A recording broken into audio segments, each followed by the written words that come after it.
moving on to our final speaker, Mina, if I hand over to you. Okay, thank you very much. I just wanted to thank the other panelists for their talks, and I think my talk will have a very different flavor. It's because it's based on empirical work that we've carried out at UCL in the context of a European project, and I think in some ways it will tap some topics that were raised in the previous talks. So I'll be talking to you about an adaptive game called Navigo. Navigo is a literacy game that was developed in a funded European project, and we used this game across a period of 2 years in several EU countries, but I'll be focusing today from observations from English classrooms. And just a couple of words about myself. I come from an interaction design background, so I was involved in the design of Navigo. And in fact, a lot of these user-centered processes we were talking about, we took in this project. So we involved teachers and students in the design process. But besides the work I do in design practice, I also tend to do very open-ended exploratory studies with technology to see how people appropriate technology. So adaptive games like Navigo are very much often based on this idea of mastery learning. So the idea here is that the technology can support the students to learn basic concepts before they move on to the more advanced. In class, students will move on as a cohort. Here, adaptive learning is personalizing the learning content and the activities to the students. And there is some evidence to show that this is beneficial for learning. I've listed some examples here on my slide.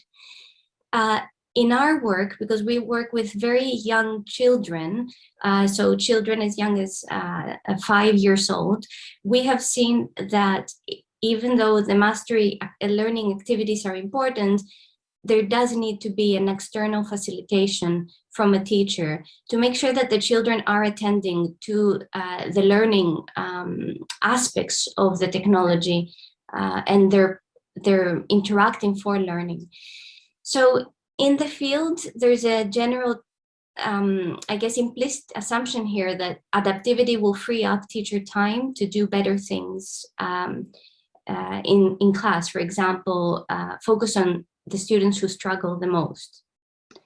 So I'm going to very quickly give you an overview of Navigo. I'm hoping this video, right, so this video is not going to play, but I'll just give you a very quick introduction of its key characteristics, but my focus today is more on the use of this game in the classroom. So Navigo is, as I said before, it's a literacy game. It was designed for year 1 to 3 students aged 5 to 8, and then also older students in primary who struggle with their reading. In addition to the game being available in English, it was designed for German, Spanish, and Greek. So there's a lot to say about the design rationale of the game. But I'll just kind of pick out these 3 characteristics that I think are relevant. Of course, given the focus of today, the game is adaptive, so it's automatically choosing content according to the child's profile and mastery levels. The different game activities that are embedded in the game have some consistent instructional design elements. For example, there are always task instructions at the beginning of an activity. And also the game is drawing from a rich language dictionary that we developed for each language, which is a bit different to what we've seen in commercial games, which often have quite limited word lists. So what I would like to do is now talk a little bit about how our thinking evolved when we began to work with English schools and teachers with the intention of Navigo being integrated in the everyday teaching practice. So just to say that in England, we worked with 11 schools in total, and we had in some schools multiple classes who were using Navigo. So we started with a very teacher-centric view on what we wanted to learn from this research. So we were interested in understanding how the teachers appropriate this kind of technology, or what pedagogies they might use around Navigo, what challenges might exist, and so on. But I guess as we moved along and we started to collect data, and we were collecting field notes, we were conducting observations, and also doing interviews with the teachers, we started to see things in our data that could not be explained with this very narrow focus on the Navigo game and on the teacher. And I should say here that there is a trend in the literature in general to take this quite focused view, where often the teacher is portrayed as a barrier to the transformative nature of mastery, learning, and teaching. So I've put some examples here on screen, where one recent study talks about teachers' lack of digital literacy to use education technologies in general. Another one expands to reflect on the fact that even when they're used, often the teacher overrides the AI to assign activities to the students. And so there's a discussion around whether teachers trust the machine. So as I said, we kind of expanded our lens, because this lens was not explaining everything that we were looking at. So we've started to explore a more social material perspective on our data. And this is a new way also for us to think about our research. So this is very much work in progress. So what do I mean by social material? We have Navigo, which is our game, and also a teacher tool that we had developed as part of our project research. And the teacher tool allows the teacher to override what Navigo is doing and to assign manually content. But in addition to the game itself, we also have the tablets that is used and on which Navigo plays. And another material is the cabinet that is used to store and to charge the Navigo, the tablets that host the Navigo game. And of course, all the technology that comes with that, like the plugs and the USB cables. In addition, then looking at the social, in addition to the teacher, which, as I said, has been quite a big focus in past work, we also have, of course, the students. And here we were working with classes that, as a whole class. Sometimes we had small groups. In some cases, we had children with special education needs. In some cases, we were working with younger children.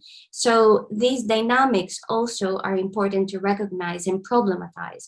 So that's what I would like to do through 3 vignettes, to show you how the social and material get entangled, and how these entanglements then impact on the role and the value of the technology in the classroom.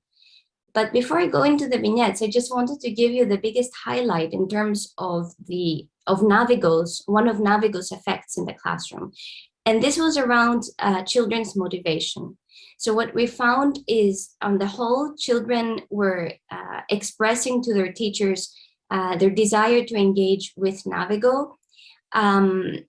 But besides kind of this broad pattern of findings, we found that actually Navigo seemed to be benefiting the children who were most marginalized in their classroom learning. So teachers were talking with us about the game's ability to mask the children's levels, because children seemingly were playing the same game, but with different content. So this could remove social comparisons. Also, we found examples of children with learning difficulties who typically wouldn't speak up in the class, now opening up and sharing what they learned with their peer group. and also examples of adults and children playing together and talking about how much fun they had, with the adults really recognizing how this was collapsing this power dynamic in the classroom. And also examples of children just stepping up and helping one another when one of them was struggling with a game. So for us, this was one of the strongest findings from this study. And it's a result that was also mirrored in all of the countries that we did our research in. So let's go to our vignettes here. So in this first vignette, we have a school who was using Navigo with 4 classes. Having a set of 30 tablets that they needed to share across classes, they decided to store and charge those tablets in a central location away from the classroom.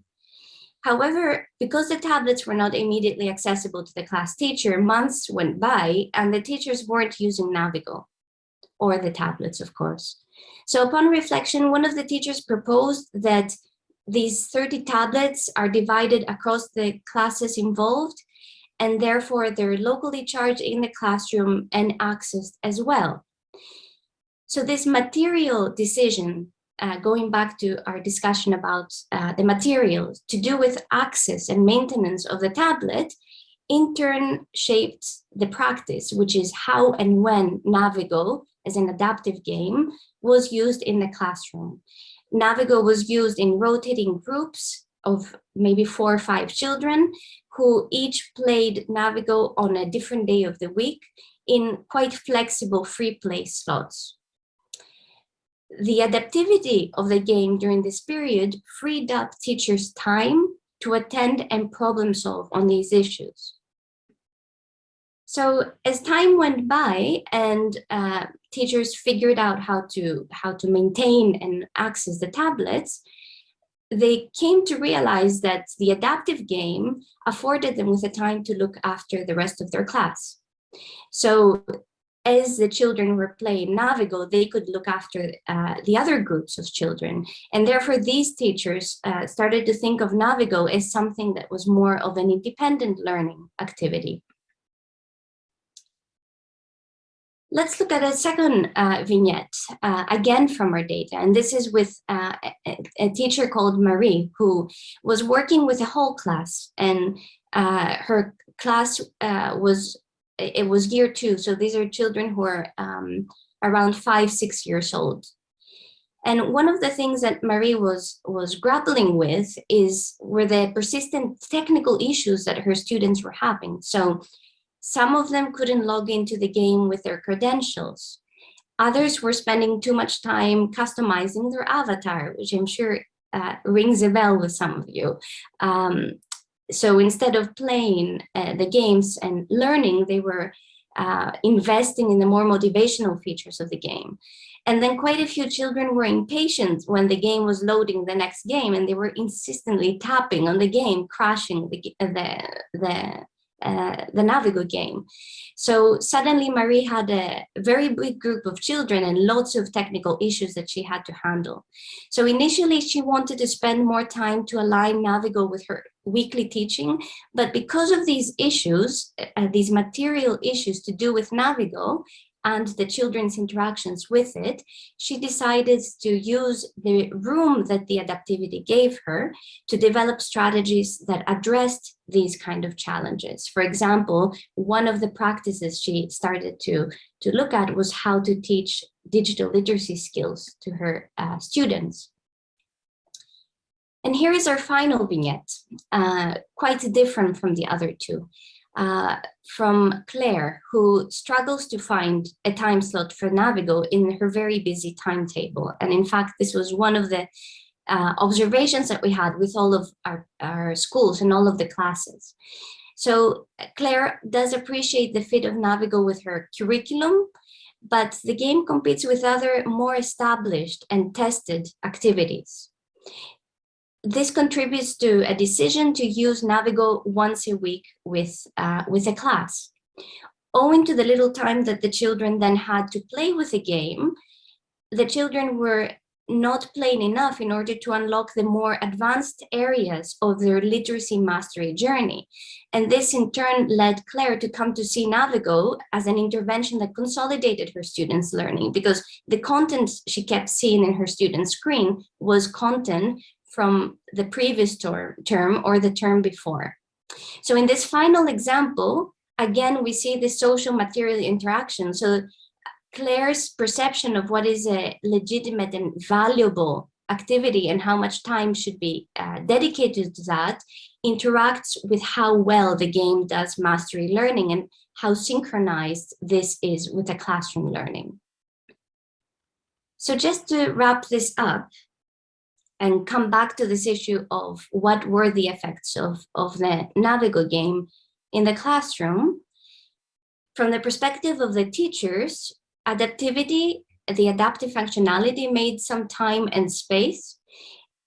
We see in vignette 1 that this time and space aligns in part with the rhetoric. So in the first vignette, the teachers use the time freed up by the game to support the rest of the class. But we also see a sort of paradox here, which is that the technology is introducing new work tasks, new material issues that need to be dealt with, and the time that adaptivity is making goes to these kind of tasks. The second point, just to kind of draw out of this case study, is how the social material entanglements informed decisions that removed the game from the literacy classroom teaching. What do I mean here? Navigo was slotted into more flexible slots. It was often played in small groups. The teacher's time went into managing the social material entanglements. There was little time dedicated to Navigo in class per week, so Navigo became removed from the content that was currently looked at in the classroom. So these practical decisions created a situation where this adaptive game was almost seen as something that happened in parallel with classroom teaching. And coming back to this point on children's motivation here, there's a very big body of literature that talks about how games motivate children. And of course, in our data, we have examples that corroborate that. But we do wonder whether the fact that this game became disembedded in a way from the classroom dynamics and practices may have played a role in sort of transforming the experience of some of these students who struggled the most by giving them more informal spaces to explore their learning. So the final note I want to make is one of the things that we did appreciate from doing this work is the unspoken teacher workload that comes into using technology in the classroom. Problematically, the teacher lens perhaps could lead to attributions of blame about teachers' unwillingness to use the technology or use it well when teachers are handling these very complex situated breakdowns with and around technology. And I guess a good starting point is really to try to identify these social material entanglements and try to repair them where we can, perhaps making some room then to start to see what is the pedagogical innovation of these technologies. Because in our case, as I said, we saw that the game was almost seen as something separate to the teaching and the learning context. So I will end my presentation here and thank you for listening.